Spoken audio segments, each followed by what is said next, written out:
மனதகத்தான் தலைநேரான் வாக்கில் உள்ளான் வாயான கண்ணடியே வாழும் தொட்ட இனதகத்தான் சிரத்தின் வேறான் ஏழாந்தத்துக்கு அப்பாதான் அவருடைய தலையை அவருடைய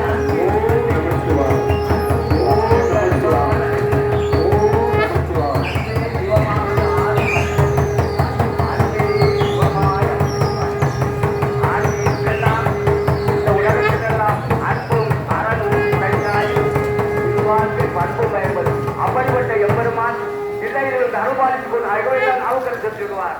அப்பன்னி அம்மையினி அன்புடைய மாமனும் மாமியினி ஒப்புடைய